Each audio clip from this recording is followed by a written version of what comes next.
Okay, good afternoon. We are going to cover clearing a successful pathway for safety.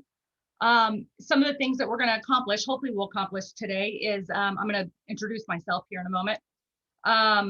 We're going to talk about safety culture, some of the things that we should do, some of the things that we shouldn't do, how it affects our bottom line, and how do we measure whether it's working. So first off, my name is Christy VanSoest. I work for Safety Resources. I'm the president and CEO. I have been doing safety for 19 years. 17 of those have been at Safety Resources.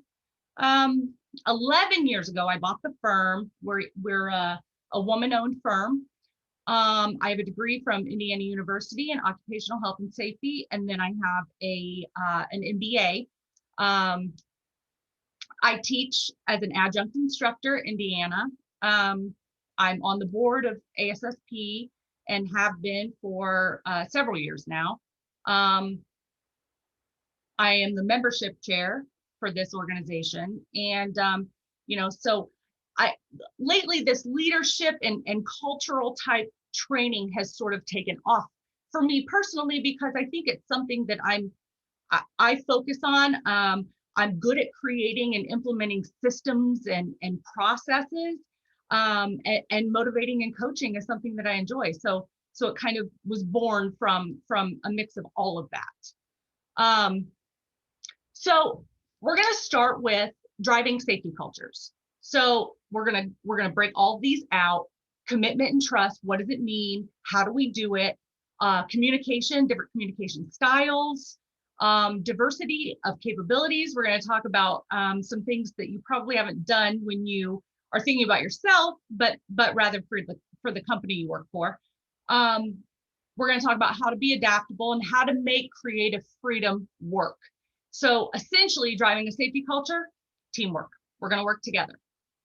I want everyone. We're going to try to do an interactive activity here in a little bit. So everyone's going to need a sheet of paper here soon. So if you want to get that out and get that ready, we will move forward. So communication and trust, commitment and trust. When you invest in someone, you want to do it in a way that makes you feel good about what you're doing. Probably along the way, somebody has invested in you and your success. Think about for a minute who that person might be. Who has invested in you to encourage you to do a better job, create a path, just help you, prop you up, do all the things that are positive for you that you need. So think about that person, okay? We're going to talk about commitment and trust. Commitment to others correlates to trust from others, right? So think for a moment, who do you trust? What makes them trustworthy? Think about that person. Think about the opposite of that. Think about the person who you don't trust.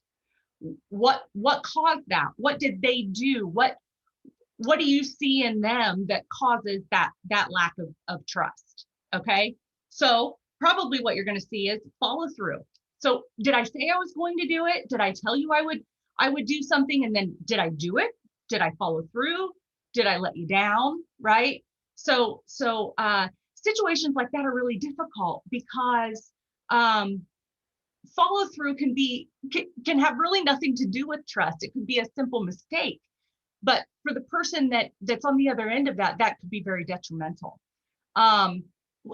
Do your actions back up what you say? I can tell you all day long, that I'm going to do something, but if I don't do it, then all of those words are pointless.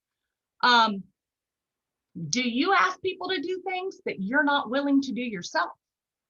Okay, that's a big one. And are you impartial? Are you forming judgments before you even get started? Okay, so if you're doing all those things appropriately, that's wonderful. That will directly correlate to some trust from other people.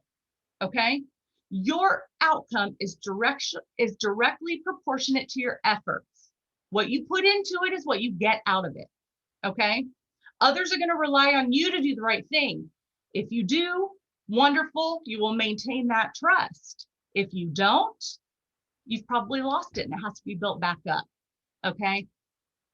So I just talked about this, but I want to talk about maybe some of the behaviors that you can think of. I'm going to tell you mine. Mine boils down to just basic examples of hey, my husband, my children, whatever, would you do this for me? Can you take care of this? And then, the next day, did you get it done? No, I forgot. What that tells me isn't that there was a mistake that was made. What that tells me was you weren't thinking about me. You didn't care enough about what I wanted you to do to actually do it. Right? That's not what the person meant. That's not what my husband or my children mean when they forget about that, but that's how I feel. Okay? And you have to think about that as a manager, as a leader, you have to think about the way other people are perceiving you. It's all about perception. What you perceive and what they perceive are two totally different things most of the time. You can't operate on your perceptions. You've got to adjust according to theirs. Okay? So step 2 in driving cultures is communication. Very, very good information to take with you after this is communication that was not received is not communication. Okay. And our activity is going to cover that in a minute. So there's 4 main types of communication: passive, aggressive, passive aggressive, and assertive. Now, there's no right or wrong answer. Okay. What I want from everyone today is to look into this and say, this is the type of communicator I am. All I want you to do is figure out yourself, and then we can move forward as we go here. Okay. So there's no wrong answer. Just think about it. Think about what kind of communicator you are. I am 2 of those. I am both passive aggressive and assertive, depending on the situation. Not always the best, but it is what it is. Taking ownership of that is very important. Okay. So when you are communicating, you've got to explain your expectations. You've got to ask questions. You've got to involve other people. You've got to see if it worked. And then if it did, are you appreciative of that work? Do you motivate others to do it again the next time? Think about if any of you are parents, when you're talking with your kids and you say, I need you to do a chore, empty the dishwasher, okay? And they don't want to empty the dishwasher. Who does? So, they're not going to be jumping up and down to go do that chore until I say, listen, I want you to empty the dishwasher so that we can play this board game together. If you do that, while I do some other thing that needs to be done, we can get done faster and we can do this other thing that's fun for everyone together. And that's going to be that motivator. So if I say, hey, in safety, I need you to fill out this form every morning. That's all I want you to do. I want you to fill out the form and I want you to turn it in to me every day. Why? What's the form being used for? What information is going to be shared from that form? If I just hear, you need to do this because I said so, I'm probably going to pencil with it, right? I'm not going to care. But if you say, I take all of your information and I compile all the data and this is what I'm going to do with it, then I'm going to be more likely to be honest about it, right? I'm going to use kids as an example a lot throughout this. And the reason is because we're all still kids in the way we think and the way we operate. If I tell my child, I want you to do something and I don't want you to know why, they think there's some big secret, right? Children like to know what's expected of them the same way adults do. Children like to know that they're in control and that they know what comes next. Okay. We're the same way. If you have children, you've seen that they want to watch the same movie over and over again, or they want to read the same book over and over again. There's a reason for that. They feel smart. They know what's going to happen. They know what's next and what the expectations are. We are no different. We don't change that part of ourselves. We just continue on. Okay. Okay. Now, Everyone get your piece of paper out. I'm gonna do it with you. Everyone have a piece of paper. Okay. Step by step, I want you to do the things that I tell you to do, okay? Fold your paper in half. And I'm gonna do it too with a paper. Okay? Now, tear a corner off of the right corner, one of the right corners. Okay? Now, fold your paper in half again.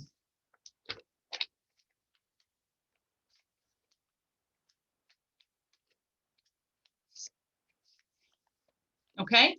Now, tear a hole out of the middle of your paper.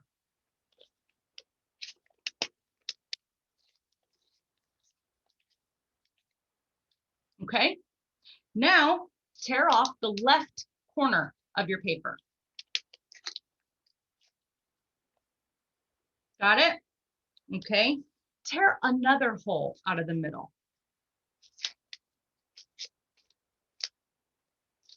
Okay.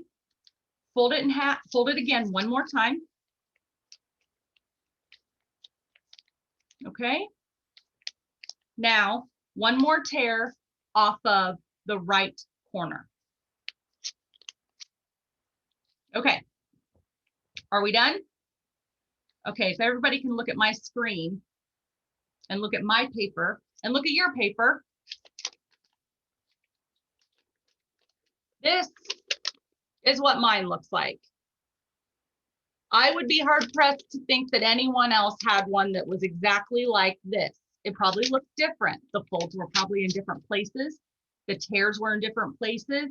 It was all probably very different than the outcome of mine. So what's the message here? The message is I gave everyone the exact same instructions, but we all did it differently. Everybody did what they interpreted my instructions to be, including me. Okay?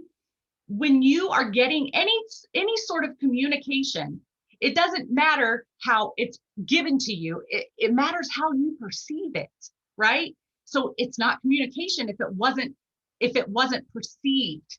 Okay? So that's an important lesson that you have to understand. And you know, as leaders, as managers, as supervisors, we don't get to have a way of doing things. We don't get to do that. We have to do it according to who we're leading and who we're managing, right? And who we're setting an example for. Because if we're not doing it according to how they need the information, then the information isn't received, right? So you're done with your paper. Okay. Moving forward, diversity of capabilities. This one is going to be kind of interesting. I don't know if anyone has done one of these with their company. Many companies do them. A lot of them do them around this time of the year, and redo them and update them. It's a SWOT analysis. Okay. And so if you don't know what it is, you're adding in here your strengths, your weaknesses, your opportunities, and your threats. Okay. And you're looking at that collectively as a company, and you're saying, okay, here's what we can do about it, internal factors. Here's what we can do about it, external factors. Now, what are we going to do? How are we going to change? How are we going to make the process different to kind of make that weight shift a little bit? Okay. There is a lot of good in this. But what's interesting to me, and what I like to do when I give this type of training, is I like to have everyone look inside themselves and do a personal SWOT analysis. Okay, so what are your personal strengths? What are your personal weaknesses? What opportunities do you have? And what threats do you have? Okay, you as an individual. The whole idea of this entire presentation is to dig deep and figure out who we are as people, right? So this is very important to kind of discover this. And after this session, you know, if anybody wants this form, you know, I can send the form, whatever you need, because I think it's important that everyone do this. Okay. So then we take, okay, now we know what our capabilities are. We know what our strengths are. We know what our weaknesses are. Now, how can we use that to be inclusive among others? What do we do about that? Okay.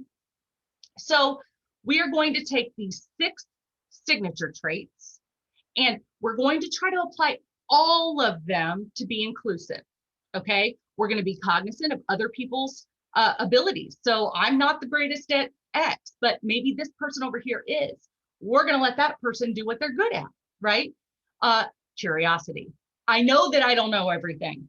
Okay. So I want to make sure that if I don't, that I am understanding what I don't know and figuring out how I can know that, right? Cultural intelligence. I need to make sure that not everybody sees things the same way that I see them.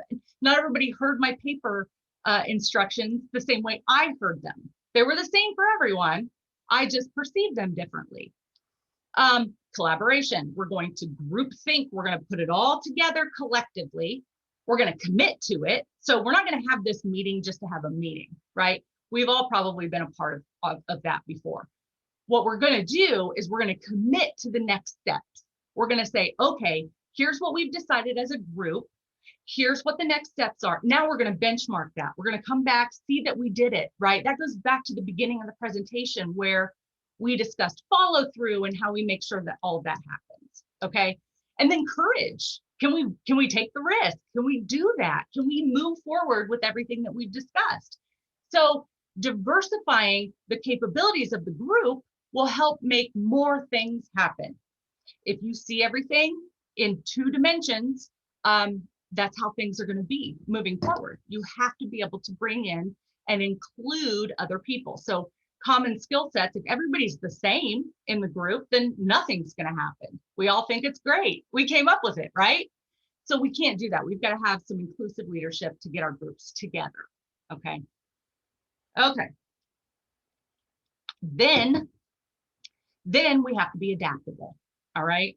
So adaptability comes into different flexibility categories. Okay. Cognitive flexibility, emotional flexibility, and dispositional flexibility. All of those together, and we've got that sweet spot in the middle of adaptability. So cognitive, different strategies that we're thinking of. We're going to have a brainstorming session, a group think. We're going to see all the different elements of people's cognitive flexibility. Emotional, how do we deal with it? If we disagree, do we just shut it down? If I don't like what you say, do I just not let you say things anymore? How does that work? How are you handling it from an emotional standpoint? And then remaining optimistic, but still being realistic. So as a leader, I can't say, you know what, it's up to everyone. You guys can do whatever you want and walk away. I can't do that. I have to be able to rein it back in. I have to be able to take all of that information, put it together and make it work for what I'm trying to do. Okay, so all of those things are necessary to be adaptable. All right. Be curious. Don't become attached to one thing. There are many things to do. There are many ways to do things. There are lots of different strategies to get there. If you become attached to one thing, you're never going to move forward. Okay. Create support systems. Let people know that you are aware of what they want to do. Let's try to make it work. I will support you. Your ideas are good. You know, whatever that means. Understand what your own reaction to change is. Do you appreciate and embrace change? Generally, me personally, I always want to be the one to make the change, but I don't want to follow anybody else's, right? So, and I know that about myself, so I have to adjust accordingly when I'm in those situations. But understanding who you are is just going to make all of this more easy.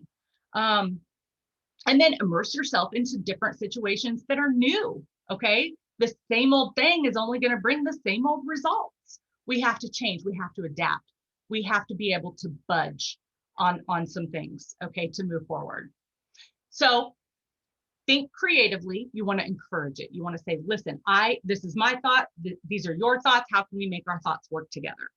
We're going to embrace the ambiguity. Okay. We like difference. America is a place where everybody is different and that's good, right? That makes things happen. We're going to exercise our emotional intelligence. We're going to say, okay, just because I don't agree with it doesn't mean it's wrong. Okay. And then we're going to shift our focus according to whatever the changing priorities are. We have to be ready and able to do those things. Okay. All right. And then the last step, creative freedom. This is one of the hardest. Creative freedom. So you're going to have, there's a balancing act here. You're saying, okay, I'm going to give you enough rope to hang yourself, right? I'm going to give you the ability to do something, to try something, to see what happens. I'm going to let you do that. Okay. But I'm not going to let you go rogue. Okay. I've got to bring in the control when it's necessary. I've got to say, okay, you've got these ideas. You've got these ideas over here. You've got some ideas over here. You've got some ideas. They're all great ideas. However, we can only see the results of one at a time. So we're going to choose you. We're going to give you the ability to figure this out, to use your ideas, and then we'll move on to the next person depending on what the outcome is of that. Okay. So you've got to have creative control. That is one of the most difficult things to do as a leader. Okay. So when you are setting your limits, you need to determine up front how creative your group is going to be. Okay. So you need to define, here's what we need to accomplish. Here are our action items. Here's what our goals are. Then we have to allow, then we have to follow up. We're circling back to trust and commitment. We're going to follow up. We're going to see if it's good. We're going to see if it's bad. We're going to see what's needed next. Okay. We're going to hold each other accountable. We're going to encourage as we keep going. We're going to say, I know you've got part of it. It looks great. Let's move forward. You keep going. I'll help you here. Whatever it takes to work as a group. And then hopefully you've got a successful outcome. Hopefully. If you don't, you start the process over again. Okay. So all of that, what does any of it have to do with safety? Everything. The answer is everything. Every company has a safety culture. Every company has a culture, whether it's positive or negative. That's where the determining factors of what does all this mean? Okay, are we doing all the things that we're supposed to be doing the right way? Do we need to work on those things? What does it take? Okay, so if you in your organization or in past organizations that you've been involved, have you heard some of these statements? I've been saying this over and over and no one listens. I would be a very, very wealthy woman if I had $1 for every time I heard that. Okay. All my boss cares about is production, production, production, production. Safety is not important. Okay. Does anyone realize how hard I'm working? I'm doing everything. These people over here standing around while I do all the work. You've heard all these. Why should I work harder to make someone else more money? Why should I increase my own production when the boss is going to be the one to reap all the benefits and all the rewards? What's in it for me? Okay. I'm not helping anymore. Just slows me down. If I help you, you're going to slow me down and I'm not going to do that. Why should I? No one listens to me. No one cares about what I do anyway. Why should I do it? I know you've heard these things before. Okay. So the do's and the don'ts. What do you do with that information? Okay. Do you show a visible leadership commitment at all levels in the organization? And think about that. Think about the difference for a moment between someone who leads and someone who manages. This goes back to some of the things we've already talked about. If I am going to ask you to do something as your manager, I better be willing to do it myself, right? I'm not going to ask you to do something I'm not willing to do. So I need everyone to do the things that I'm willing to do, but we're all working together and we're all helping. Okay. That's what a leader does. All right. Are you looking at safety in your organization? Are you looking at safety as an investment instead of a cost? That's important. That's important because people need to know that you're investing in them, in their lives, in their livelihoods, in their families, right? They don't want to know that safety is an overhead expense.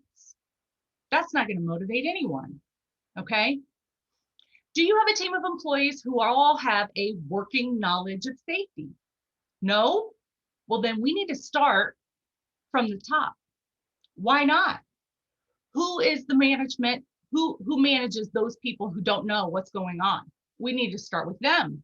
What's going on? Maybe we need to go higher. Okay. It's not always, let's blame the employee. That's not right. Okay. Excuse me. So is there a clear definition of the desired culture for your organization? Do we even care about culture? Do we want an overall group of people who are positive and look at the world in a positive way and care about themselves and others? Do we want that? If we do, we need to make sure everyone knows it, right? So if it's not important to us, we're not going to accomplish all the other things either. We have to make that known, okay? All right, so do you show visible evidence of your financial investment? How? If you do, how? If you don't, why not? Okay. There's so many different ways. If you know, if you're using damaged equipment and you've been asking for weeks for something that's better, right now, whatever you're using is worn. It's going to cause more. It's more energy from the user to get it working. There's all different types of things you need to understand, or they need to understand that you are making an investment in their safety. Okay. Identify opportunities for improvement or resolve the issues before they occur. So that damaged equipment, perhaps we just look at all equipment every week to see what we need to pull out instead of waiting for it to break. Okay. Are you looking for those types of things? Do the employees understand that that's what you're doing? Do you have regular communications on safety? And I don't just mean huddle around, let's read from a sheet of paper, call it a toolbox talk and be done. When we are communicating from a safety standpoint, we need to talk about what we do, how it relates to us. Okay. It may only take 2 extra minutes, but if we're going to talk about PPE, then we shouldn't just say PPE is something that we wear. Here's what you need to do with it. You know, we shouldn't just read that off. We should say, this is our PPE. This is what we do. Here's the limitations of it, and remind people of those things. Okay. Are we encouraging people to be engaged? Do we have them take ownership? What happens if they see a safety issue? Can they bring it to me? Will they get backlash for any of that? How are they owning the process? Are we listening to their ideas? Okay. And then are we making safety the first item in every meeting? That is such a simple thing to do. It's very simple. If you already have a set weekly meeting where you're gathering and it's about production, let's say, before we start, let's go around and 3 people give me a moment in safety, something that happened recently that they think about from a safety standpoint. What did they do about it? What were they, you know, were they walking into Kroger on the weekend and it was starting to sprinkle? So they went up to the service desk and said, hey, it's starting to rain outside. You should put a wet floor sign out. It's simple. It gets people thinking about it all the time. Because if I'm going to start my meeting with safety moments, I'm going to be ready. I don't want to be put on the spot and not have anything to say.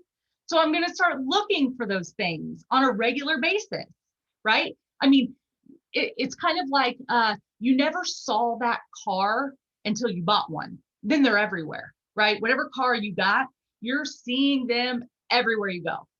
Okay, but you never saw it before because it wasn't part of your awareness. It wasn't something that you were subconsciously doing. Okay. Okay. So if you don't do those things, then you've got some work to do. Okay. We're kind of digging within here, digging deep. If you do those things, then there's always room for improvement. If anybody has worked at a Japanese company, work for a Japanese company, a lot of them support the Kaizen method. It's a method for continuous improvement. It's saying status quo will never be good enough for us. We will always do better. Okay. There's always something that can be improved. Okay. Is it as good as it will ever be? The answer to that should probably be no, almost every time. All right. So segue into how do we accomplish that? Okay. Continuous improvement. How do we make things better?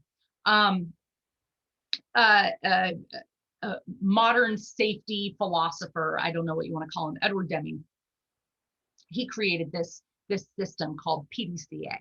It's plan, do, check, act. Okay. It's the model that he came up with in very simplistic terms for continuous improvement. Okay. Plan. We get a plan together. That's what it means. We devise a plan. We get the components that we need to establish. Then we do. So we're actually exercising that plan. We're putting it into action. Okay. Then we're checking the plan. Did it work? Did it not work? Then we act. What do we do about that? Do we make it better? Do we tweak it here? Do we tweak it there? In that process, there's no right or wrong answer to it, or no time frame. You know, if your plan to do stage is 6 months and your due to check stage is 1 month, that's okay. There's no right or wrong answer to that. Okay. So breaking it down further. Stage 1, you're planning. This is the stage where you're setting that direction. You're figuring out what that system is going to be. This is how we're going to do something. This is the plan for operating this piece of equipment, or this is the plan for this department, or whatever it is. This is how we're going to do it. Okay. We're going to direct you in the path that you need to go. Then we're going to actually do it. We're going to implement that plan. We're going to get everyone's involvement, get everyone's feedback, get everyone to be involved in that process, in that do process. Okay. So we're going to do it. And for how long we do it, that's dependent upon our organization and what it is and everything like that. So then we're going to check. And this actually was something that Edward Deming later came back and sort of tweaked. And he said, you know, check kind of gives the idea that we're inspecting it, we're auditing it, when really we should be analyzing it. So he wanted to change that to study instead of check. Same idea. We just want to make sure that we're not just looking at the data only, or we're only focused on one element of that. We want to make sure that we're looking at all of it. We're studying it to see if it's working, see if it's not working, see what's broken, see what's not broken, so that we can move forward. And then we're going to act. Okay. What did we find out? We put it into motion. We wrote it. We put it into motion. We checked to see if it was working. Now, what are we going to do? Now, can we collect data from it? What was our original intent? Is our original objective being met? We have to decide on that. We have to figure that out as a group. Okay. This is improve through creativity. This is an example of a client that I created a while ago, years ago. It was just this gimmicky, let's come up with something that they can remember. Okay, so this is essentially, from a safety standpoint, this is a JHA without doing a JHA. Okay, what we're doing is we're saying we need to review the steps ahead of time before anything changes. So what are the steps? Stop, think about safety, tools. Are all the tools okay that we're using? What's going on?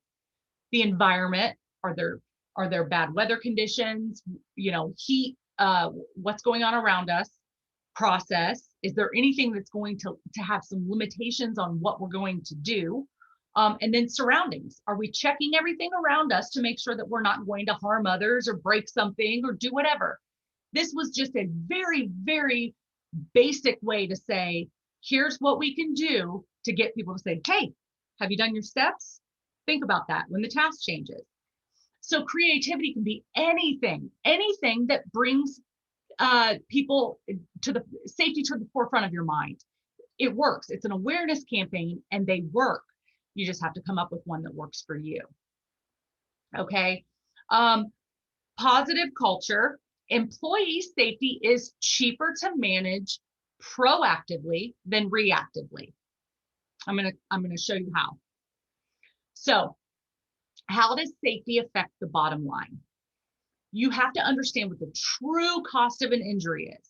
So what you're going to do is you need to understand what the direct costs are. So what is that? What am I paying out on the insurance claim? Okay, that's your direct cost. I've got an injury. This is what it costs. Okay, but your indirect cost is everything else. Okay, the administrative time that it takes to make the calls and to drive back and forth to clinics and to just to keep up with everything, paperwork, whatever. Now, if it was a big one, it's probably going to increase those premiums. What about the lost hours? What about that person who now can't do his normal job and is on light duty or off or whatever it is? Do we have to hire somebody else to do it? So now we're out a person. What do we have to do to get the work done? We've got potentially a loss of reputation. You know, this company, you know, did you hear about them? They had an employee who, whatever. That's not good. That creates unwanted media attention, and there's a cost to that indirectly relative to the injury. Okay, so how do we figure that out? We simply say indirect costs equal your direct costs and a cost multiplier depending on what those direct costs are. So right here's the table. So 0 to 2,999. You're going to have a cost multiplier of 4.5. Okay, it's just a number. And this model, I believe you can probably find it on OSHA's website, but as we go here, if you can't, you can let me know and I can send it to you. But so then once you've got that figured out, then you've got to look at your profit margin. What's your profit margin? You come up with your profit margin by taking the ratio of the net profit. So whatever your total profit is divided by your total sales. So for example, if your items sold make $105, but they cost you $100 to make, your net profit is $5. Okay. So then you take that profit margin by dividing it by the original 105. Okay, the $5 by the 105, and you're going to get 4.8%. That's your profit margin. That's a pretty common profit margin for a medium or large size company. So smaller companies usually have a lot bigger profit margins. They have less overhead. They have less capital expense overall.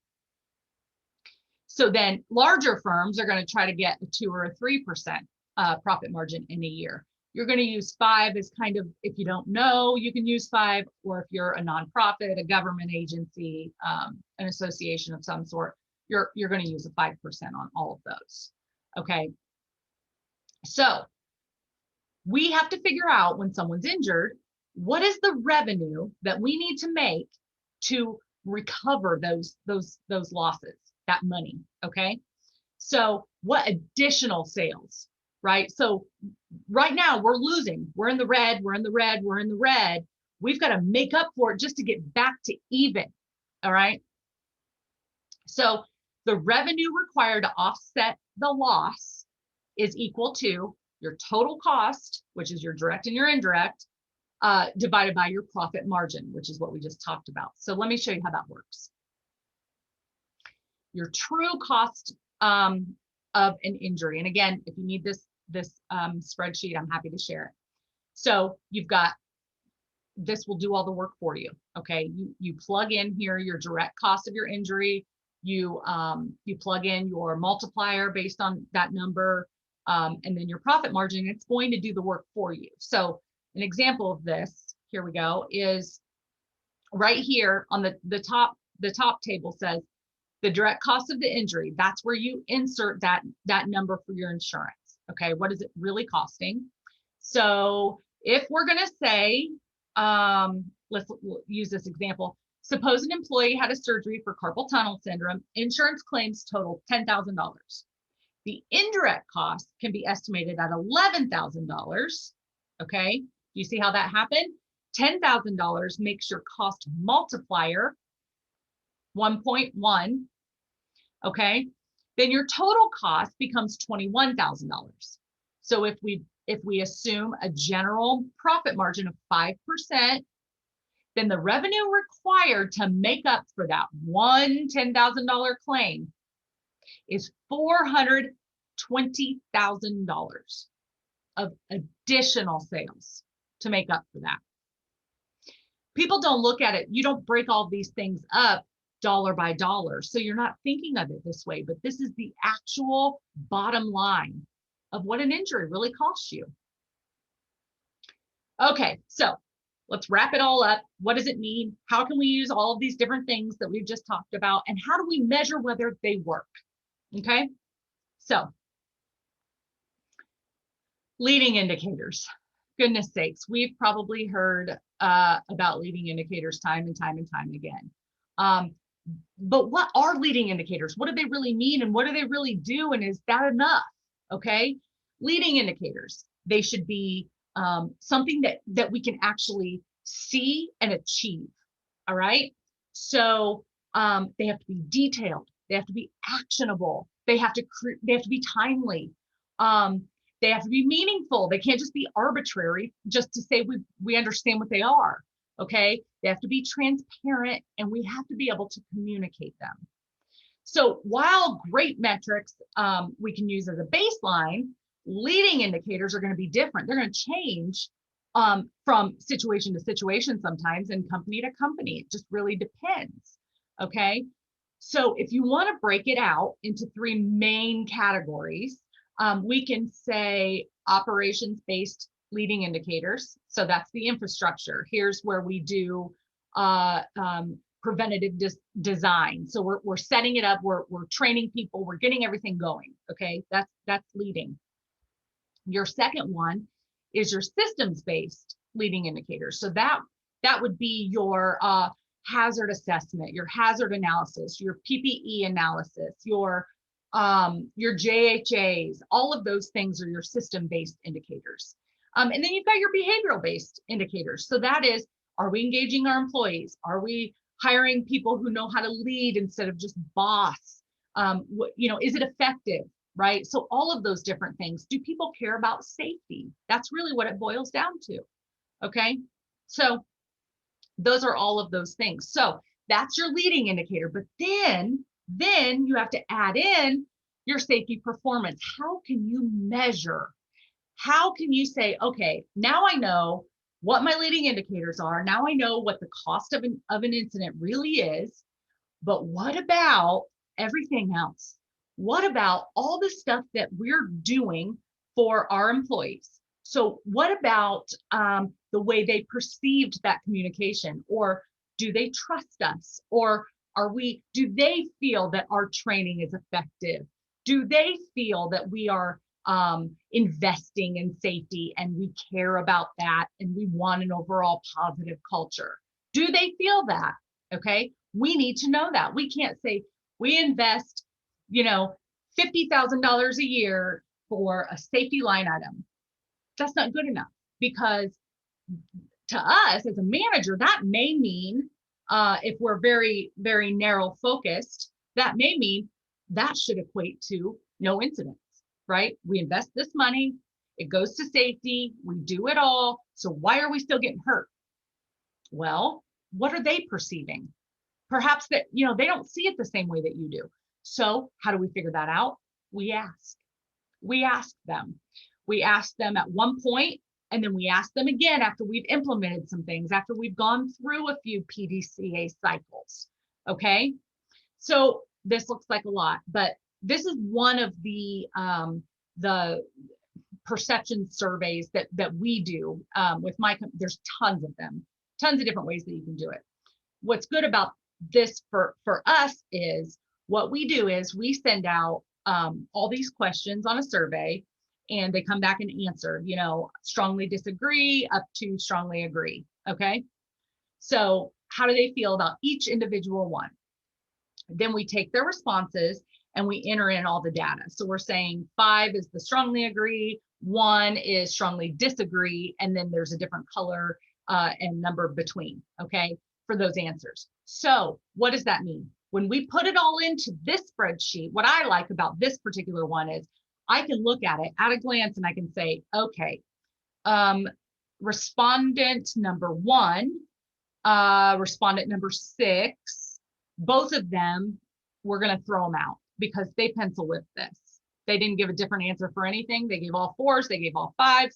We don't want their data. Or maybe we do. You know, this is an easy way where you can see that up front and use it accordingly to how it makes sense for your group. So they're all down in columns, every single respondent with all of their answers. So, you know, line 16, 17, and 18, I'd probably get rid of those if I didn't, you know, if I wanted some true and accurate information. Okay. So then I get all the data in there. All right. And then I'm coming up with, what does it mean? How are we measuring the performance? So this system, ours, for example, pulls all of those questions and graphs the questions and says, okay, so now we can get a picture, a quick look at, you know, collectively, everyone thinks that this thing is terrible, whatever it is, or everyone loves this, you know, we have to know that, right? And so then we take all that information and we do something with it. We actually implement something new, right? We're seeing that, you know, if 75% of our workforce think that managers are not committed to their safety, we've got a problem. We've got to figure out how to fix that problem, okay? So we can take all of that information and we can really do some good things with it. Then we implement, we go through those cycles, then we come back and we give it to them again, okay? So maybe it took a year. Maybe we've got a year's time where we say, all right, now answer the questions. We put in the same data. We enter in all of the new respondent answers to the survey. We take that information and we compare it. Here's what, you know, maybe we've got that category that we've been working so hard on this past year. Maybe that category is better, right? But maybe some other categories are worse. Maybe we let some things fail while we were so focused on these things. That's going to tell us we have to understand that we don't get a management style. We don't get to manage everyone the same way all the time because it's not effective. We have to manage people according to what motivates them. What do you do for them? Okay. You know, it's free to wish someone a happy birthday or a happy anniversary or whatever. Okay. You may be the only one. You may be the only person that day in their life to wish them a happy birthday. That may be really, really huge for them. You may not even know that, but you've just made you've sent a huge message to them, a positive message, right? And it costs you nothing. So it's important to make sure that we are explaining to all of these people, we care about you, we want to do right by you, all of these things matter, okay? And then we have to be willing to change, okay? And so I put up here a couple of changes that have happened in the past century. So just 100 years ago, there were only 8,000 cars in the US total and about 144 miles of paved road, just 100 years ago. Average worker made between $200 and $400 a year. Okay, just 100 years ago. 8% of homes had a telephone. Alabama, Mississippi, Iowa, and Tennessee were all more populated than California. That one got me. And only 6% of Americans had graduated from high school. Those are shocking changes to where we are today. It's very important that we can embrace that and say, look at where we are now. Look at all the things that have happened between then and now. And some of them are not great. I mean, I personally would love to only have 8% of people I know to have a telephone. I don't like to talk on the phone, you know, but it really comes down to if you are able to embrace it as it comes, okay? You've got to be able to adapt. Those are the important things. So another interesting idea here. A paycheck is what an employee works for. Recognition and praise is what they live for. Or not. Most of the time, you should know what motivates everyone individually. You should know this person is driven by money and money alone. They don't care about anything else but money. While maybe you have, you know, a single mom, right, with several kids. she's probably going to care, yes, about money. Of course, she's going to care about that, but she's also going to care about work-life balance, additional time off. You know, those things are going to motivate her because of her own circumstances, right? So you have to know what they're motivated by, and you have to be able to motivate them with those things, okay? Maybe people just want a pat on the back in front of everyone else. Maybe people cringe at that scenario. You have to know them to figure it out, and you have to adjust accordingly, right? So the trend of teamwork, the value of teamwork in the 80s, it was management. Everyone wore a suit and tie everywhere they went. Then the 90s, all leadership was about the individual. What can you do? What are you capable of? And then we got into the 2000s, and it's all about the team. It's all about the team. It's all about saying, I don't know everything. My ideas are limited. I need other people. And in safety, I can't tell you how many times I've said this. You know, somebody might look at me and say, well, you don't know how to, I don't know, wire a building. You know, I'm talking to an electrical contractor, and they say, you don't know how to wire a building. And I say, you're right, you do. But I know what safety parameters you have to stay within. So you bring what you're good at, I'll bring what I'm good at, and we work together and we make something that makes sense, right? This is a team approach. I don't need to know that. You do. That's your job. This is what I know because this is my job. So those things are really important. And I think that if you lead with anything, lead with the idea that you have to know who you are as a leader and a manager, and how to adapt to the things that you aren't, and how to make better the things that you know you are. And hopefully you've got that now. And so know when to lead, when to follow, be teachable, earn trust, manage people based on their motivation, actions speak louder than words, know their perception, engage, listen, understand, and most importantly, follow through. That's the important stuff. Just a quote in here. The results you achieve will be in direct proportion to the effort you apply. Boy, I try to tell my kids that on a regular basis. I'm in control of my day. When I wake up every morning, no one affects my day. No one. I do. This is my day. I get to decide. And if you want to try to affect my day, that's fine for you. I get to decide whether you do or not, right? So everybody needs to understand that about themselves, all right? Okay, that's it. Thank you, everyone. Thanks for having me.